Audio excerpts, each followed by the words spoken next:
Hola, ¿qué tal, gente? Espero que estén bien, bastante bien. Como bien sabemos, en la educación existe un aspecto que se llama un proceso de enseñanza-aprendizaje. Este hace referencia a que no solo como docentes, ponentes o expositores de un tema, vamos a ir a dar cátedra, una clase o, como se infiere, una exposición sobre una temática, contenido o tema específico, sino que también se va a aprender en el proceso.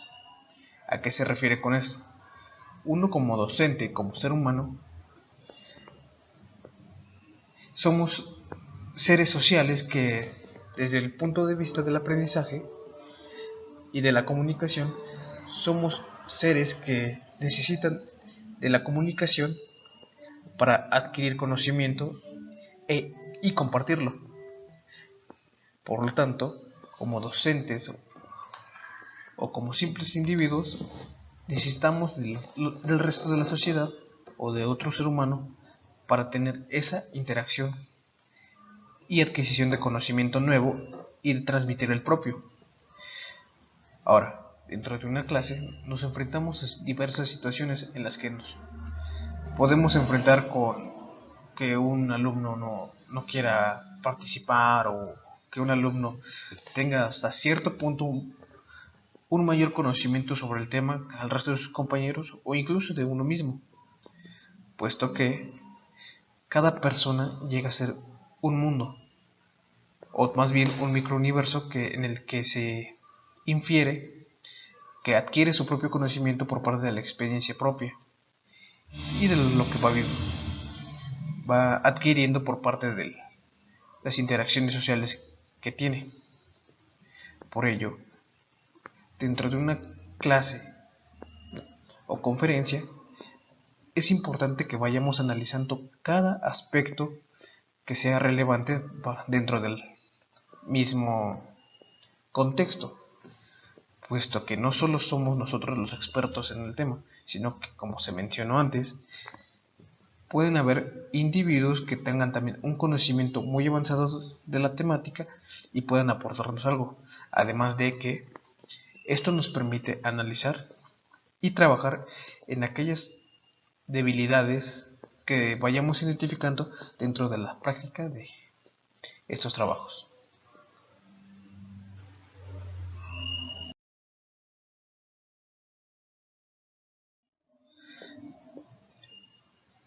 Ahora, una de las temáticas implementadas dentro de las escuelas secundarias es analizar obras literarias del Renacimiento para conocer las características de la época.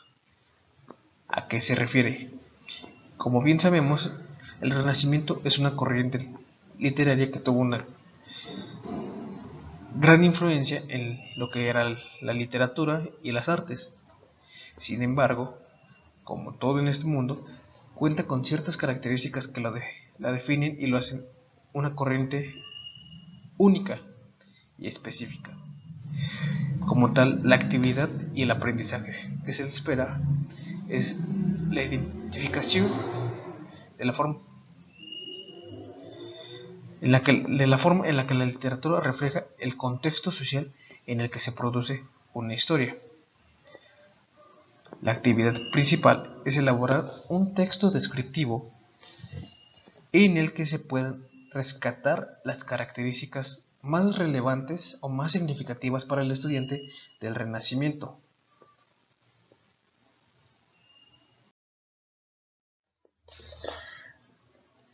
Al impartir una clase es muy importante tener en cuenta algunos aspectos, principalmente que los alumnos vienen de un largo recorrido, ya sea por la escuela o del trayecto de sus casas a la institución.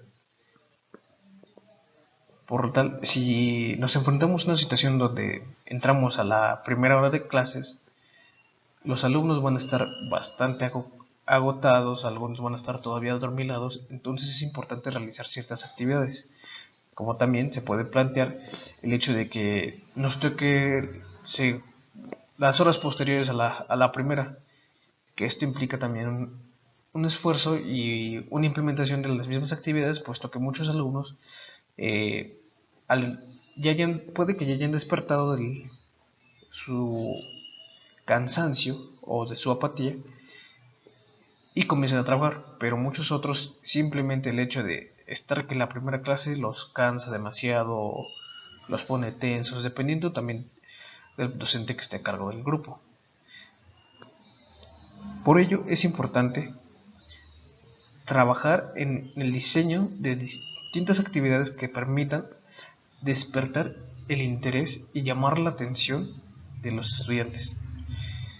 Para esta temática se puede implementar una actividad didáctica que sirve para diagnóstico, que se denomina el juego de la pelota musical. Este tenía como finalidad realizar un diagnóstico previo sobre los conocimientos de los alumnos sobre la materia, en este caso español, y sobre el tema en sí. La actividad consiste en uno como docente llevar una pelota preparada donde se le pegarán distintos papeles en los cuales contendrán preguntas y por medio de la música la pelota deberá ir volando de un sitio a otro hasta que la música se detenga, algo similar al juego de la papa caliente o de las sillas musicales. Entonces, el alumno que tenga la pelota cuando se haya pausado la música o cuando se ahora sí que se ha despistado y se le caiga o simplemente no logra agarrarla, es el alumno que procederá a recoger la pelota y escoger un papel para contestar una pregunta.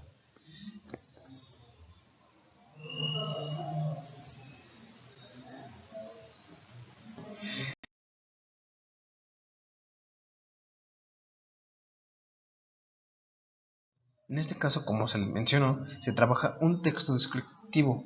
Para esto se les tiene que expresar nuevamente cuáles son las características y en qué consiste un texto descriptivo. Aunque, como bien sabemos, para este momento los alumnos ya deben tener un conocimiento previo sobre este tema. Sin embargo, muchos realmente no ponen atención o simplemente se les olvidó o tienen una idea muy pero muy vaga del tema. Como bien mencioné antes, esto no siempre es así. Muchos alumnos son conscientes y tienen ideas claras o son, digámoslo de cierta forma, un poco más avanzados en cuanto a ciertas temáticas o ciertas materias. Entonces, para esto se les tiene que expresar que un texto descriptivo es un discurso que puede ser oral o escrito que tiene coherencia interna propia. Este texto les otorga información al lector u oyente de tal forma que pueda fabricar sus propias representaciones mentales sobre lo que se le está tratando de expresar. Un texto descriptivo consta precisamente en las descripciones y estas le sirven al interlocutor para que se haga una idea, como bien dije, bastante cercana o acertada de lo que se les está hablando. Y este no solo consiste en centrarse en fenómenos, sino también en personas, situaciones, lugares, animales, objetos, sueños, cualquier cosa que sirva para familiarizarse y adentrarse ahora sí que en el contexto. Esto es algo significativo de la literatura, puesto que muchas veces en los libros se brindan ciertas descripciones de espacios físicos o de personajes que les permiten a los estudiantes o a los lectores crear una imagen o una representación mental sobre lo que se les está describiendo.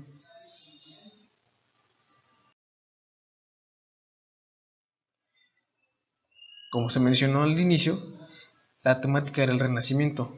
Para esto se les tiene que explicar que es un movimiento artístico y cultural que inició en Italia y se extendió por Europa Occidental a partir del siglo XV. Aunque no lo queramos creer, esto ya lo deberían de tener debido a las clases de historia. Entonces deberían de tenerlo de cierta forma un poco más presente o fresco en sus mentes.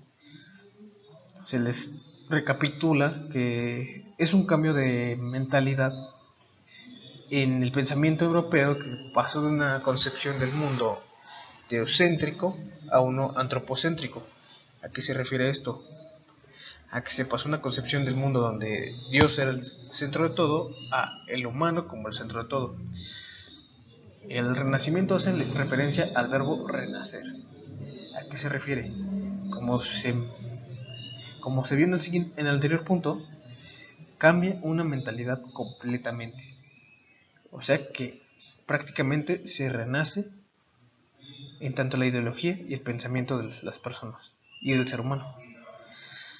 En este concepto del renacimiento surge un nuevo prototipo de caballero. Contrario a lo que era la Edad Media, ya no basta ser experto en las armas, sino también en las letras y en las artes.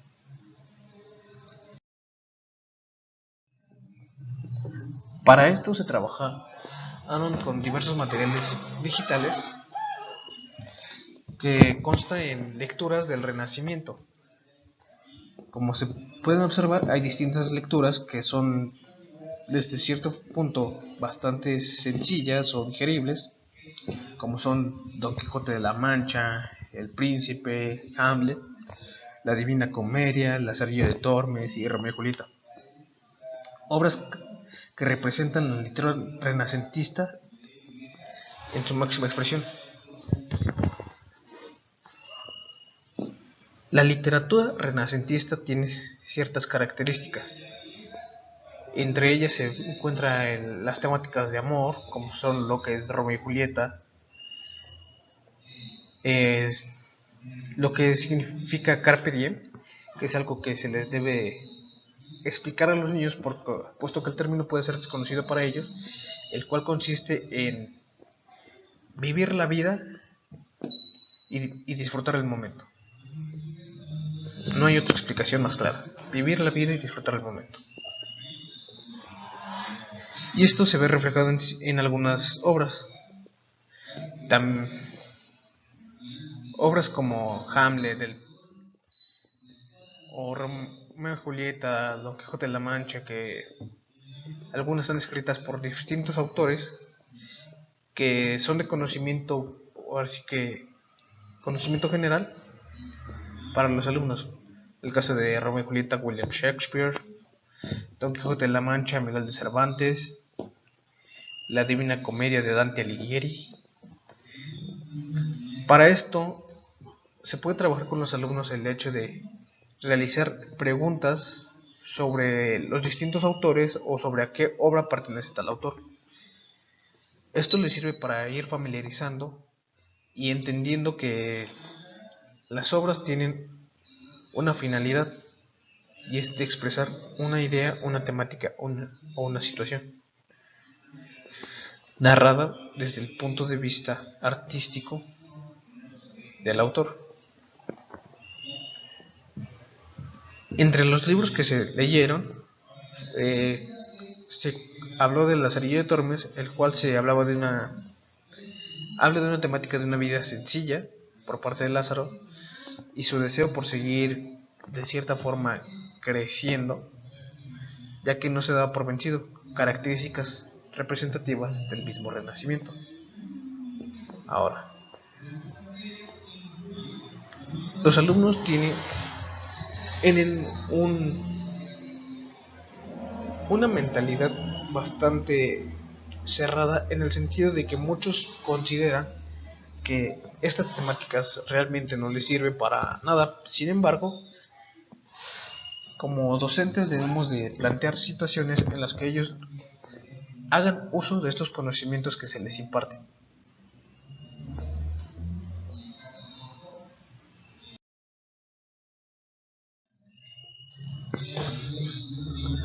Para el trabajo se les proporciona a los alumnos tanto el libro de la Divina Comedia para los que lo quisieran trabajar, comenzar a leer, identificar las características del Renacimiento, como un análisis literario sobre el mismo libro, para que estos, en caso de que se les dificultara mucho la lectura de este libro, pudieran tener una idea un poco más sencilla sobre lo que es la temática del libro. Con esto, los alumnos pueden ir trabajando en su texto descriptivo y realizarlo de manera más precisa, puesto que al ser un análisis se corta o se comprime la información y el contenido del libro, dejando de este modo que el alumno aprenda y entienda desde sus propias capacidades. Como bien sabemos, las clases son algo que debemos ir trabajando, y la forma de expresión, tanto oral como escrita.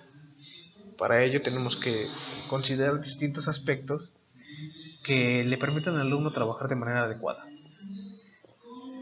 Es importante que dejemos que los alumnos aprendan y se familiaricen con el tema de manera personal.